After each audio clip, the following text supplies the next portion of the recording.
Hey everyone, it's Justin here. Thanks for watching. In this video, we're going to talk about something new in HR service delivery in the San Diego release called the Anonymous Report Center.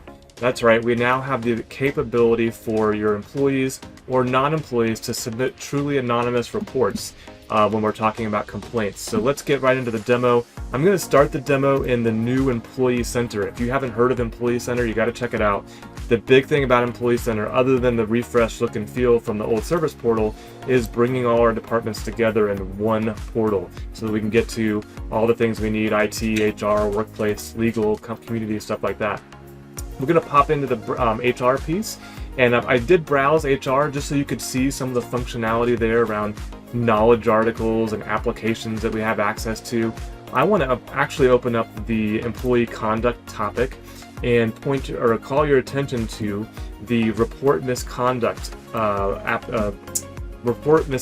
request. So we can use this internally for someone to come in and say, hey, I want to report misconduct, I want to describe the situation, I want to list the employees that are involved, what date did it happen, and do I want to be contacted, how do I want to be contacted, stuff like that, right?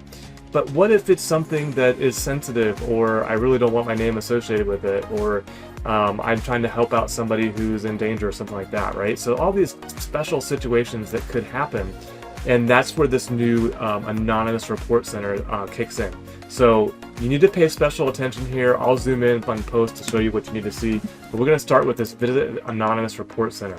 First thing that's going to happen is we are going to get signed out of ServiceNow.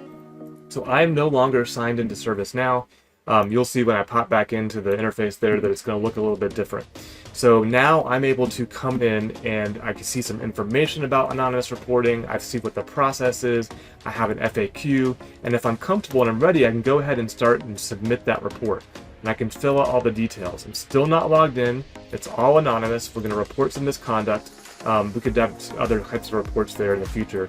And I'm just going to put in here demo for YouTube so we can see this on the other side when we come through. We'll just say, hey, this is the people who were involved, this is the date that it happened, we'll select a date, this is where the incident took place, and I understand, yep, we got some disclaimers there around about providing personal details, and that may actually reveal my identity even though I'm anonymous, right? So if I put my name in the description there, it won't do any good that I'm anonymous, so we're just checking off that I understand that.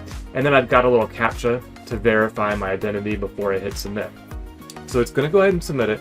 Got another cool feature come up here that I really liked. Once this gets submitted, you get a prompt with, hey, we've got it, we've received it, download a report copy of what you reported so that you have it, because you're never going to see this again, right? How would we know to present this to the user?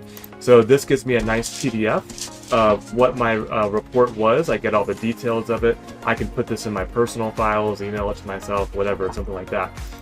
Come back here, I can post any comments. This is the last time I'm ever going to see this screen. So, and now let's get to the flip side of this. So on the agent side, what does this look like? So I'm going to go back in to the other side of this, and we'll see that it's logging me in right now. So I think I have the URL hidden, but it was going through my single sign-on and actually logging me into the application because I got logged out when I went to that anonymous reporting center. So the first thing I want to do is, because I know these cases are auto-assigned, I'm going to see who got assigned to this case. So let's just go over here. I went to customer service. We actually want to go to HR. So let's try that again. I'm just going to search for HR and make sure I grab the right thing this time. So we'll scroll down a little bit here, and here's all my open HR cases. And we'll see that this one, anonymous conduct, is actually assigned to Isabel. The test one I did is also assigned to Isabel. So let's impersonate Isabel and check it out. Now you're going to get a treat on this video because you're going to see the new HR Workspace that also came out in San Diego. Between you and me, there's not much change other than look and feel, colors, stuff like that. It matches the next experience, but you're seeing it in this video, the new HR Agent Workspace that's been refreshed for San Diego. This is what it looks like for Isabel. She can see an overview dashboard of all the things that are assigned and open and pending for her team and stuff like that. What's important for this video is, hey, I've got this report misconduct that came in, and this one, the 1 hour breach, this is the one I tested with before actually recording the video. So here I've got my high priority one that I just did. So let's open this up, and we'll see that this particular case for misconduct doesn't have my name on it at all. So I've got my case timeline that's pulling up there. We'll kind of minimize this in a second. when that pulls up, and we can see that this was open for someone external.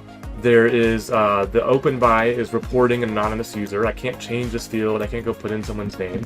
If I look down, I can not see my name anywhere. I see the stuff that I put in there for demo for YouTube, all that stuff, and my comments and work notes, right? So this is a totally anonymous one. And in the middle there, I can see on the work notes, this is important, right? Work notes get created all the time. Look at this, guest. So you don't see my name anywhere associated with this at all. Now, I'm skeptical, right? So I'm like, hey, I know the back end of ServiceNow. This is all tables and rows at the end of the day. So let's actually go look at that case and see about some other fields like open by, updated by, created by. These are all standard out-of-the-box fields that show up on these records that might contain my information if it wasn't truly anonymous. So I'm going to open up the column settings. I'm going to add all those ones I just said. So let's look for created. I'm going to have to scroll, I can't type, but created by, right? That's a field. The open by is usually another field, so that usually has somebody's name in it, so let's pull that over. And then the last one is usually updated by. It's like the trifecta of different ways you can go in and update or affect a ticket. So I've got them there. Created by, open by, updated by. I'm expecting maybe, if this wasn't done right, that my name might show up here if I wasn't truly logged in. But that's not the case. You're going to see, and I need to sort this by number here, so we see the one that I just opened, these anonymous conducts right here. So we're going to pay attention to this row right here, and I'm going to scroll right so you can see in the columns we just added, look at that. Created by as guest, opened by as anonymous reporting user, and updated by as guest. My name is not associated with this in any way whatsoever. It truly is an anonymous reporting center. I hope you found this video helpful. If you did, please like, please subscribe, or share it with somebody you think might be interested. Otherwise, I'll see you on the next one.